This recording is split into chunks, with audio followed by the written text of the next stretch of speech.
Well, hey y'all, welcome back to North American Welding and Fabrication. I'm John McDuffie, and I'm out here messing with a Volvo, oh dang it, can't remember what name it is. It's a Volvo EC380E with a little L. Excavator, track hoe, whatever you want to call it. And what I got going on here, that weld on that cylinder has decided it don't want to be there no more, so it failed, and they want me to put it back together.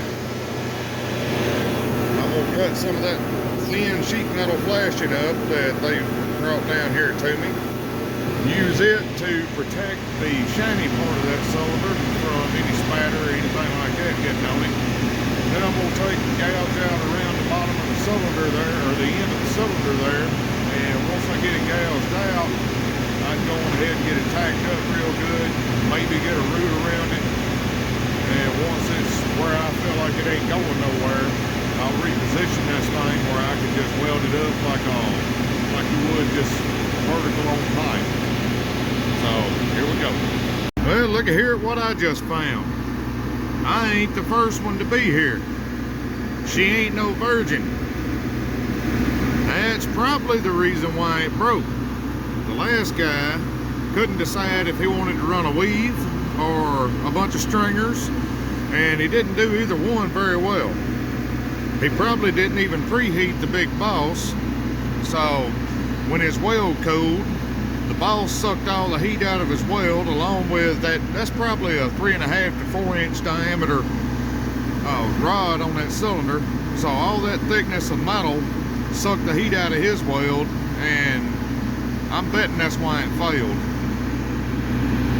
Now, I hope you can hear me. I got all his junk gouged back out of there, and as you can see, there's a little bit of a gap between the end of that rod and this pin boss. I believe that gap is supposed to be there because I think that little roll pin that's in the end of the cylinder rod itself is a little too long for the hole that it's in. Either way, that gap is not a bad thing. It don't really matter. I just need to make sure that gap is even all the way around when I tack it up before I put a root in it. So, yeah, I got my Arkansas chrome all over this thing, and that flashing worked out pretty good to keep spatter and everything out of the chrome part of this ram, so that's nice. I'm gonna get this thing tacked up, get a root around it, and I'm probably gonna end up pulling that pin so that I can isolate just the end of the cylinder and extend it all the way out, keep the heat away from the packings and the seals. Now, I got a root on it. It don't look the prettiest, but being that this is all so thick and heavy, and this bucket is one of them rockland buckets made for rock quarries, so it's real heavy, I'm gonna throw some more meat on this thing before I take this pin or do whatever. Before I remaneuver this bucket and track hoe and everything for my final welding, I'm gonna go on ahead and just add a little bit more weld right in that area, and it's probably just gonna be a couple more passes, but anyways, it'll be stronger than what it is right now, and I'll have a whole lot less risk of it breaking loose during me moving this bucket around.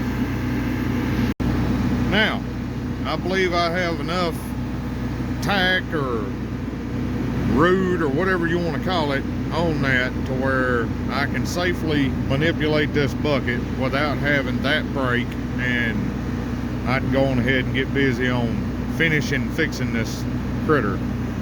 Alright, I moved the truck and tried to maneuver this thing around to where I could actually get to that and weld it in one position without having the bucket apply unnecessary tension to it and possibly make it move.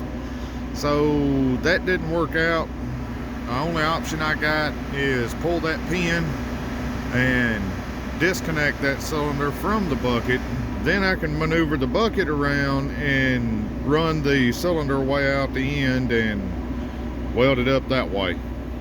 Now, I got the pin out, but I didn't pull it all the way out. If you've ever taken the cylinder loose from a H-link right there at that joint, then you'll know why I didn't pull the pin all the way out. I just pulled it out far enough to get the cylinder out. Now the cylinder is out, I can get to it. It's going to take less propane for me to preheat it. It'll be better all the way around. I can just stand here and weld this thing up. When I go back together with it, I'll drive that pin back far enough to get the cylinder back in there, and then I'll stick the cylinder back in it. It is not warm out here today, so I'm trying to conserve as much fuel gas as I can on my preheating because I may need it. Now I got the little $30–40 weed burner just going at it, and once it gets warm enough, I'll connect my ground clamp and get busy welding this thing out. Well, there she is. Got her all welded out. Now I got to do a little cleanup with a grinder right over here on each side, because as some of y'all may have noticed, I do tend to put a whole lot more weld on things than they ever had before. That being said, I don't believe this boss is ever coming back off this rod. Either way, I'll get it cleaned up and then get it cooled down. Oh, that's another thing. Never under any circumstances do you ever want to water quench this. You don't want to water quench very much of anything unless you're trying to shrink it so it'll bend in a certain spot. But yeah, you just let it naturally air cool, and once it's down to, you know, cold enough where it ain't gonna burn the seals out of the cylinder, then you can compress it and play with it.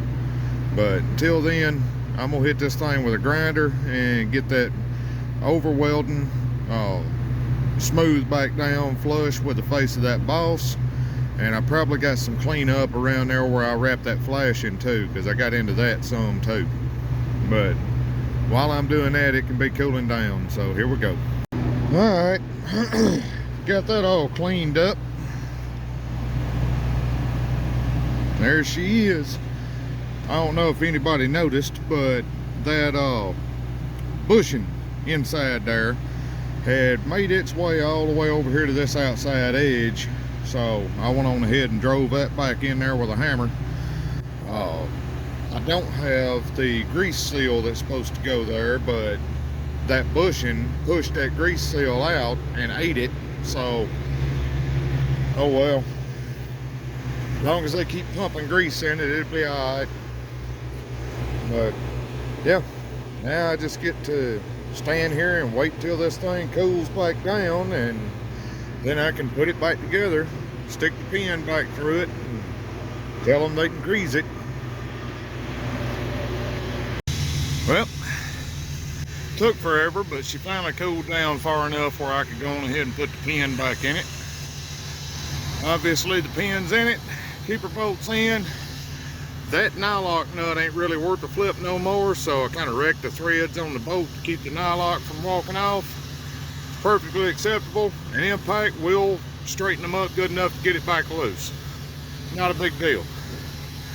Now, I'm tired, I'm fat, I'm out of breath. I'm ready to go to the house.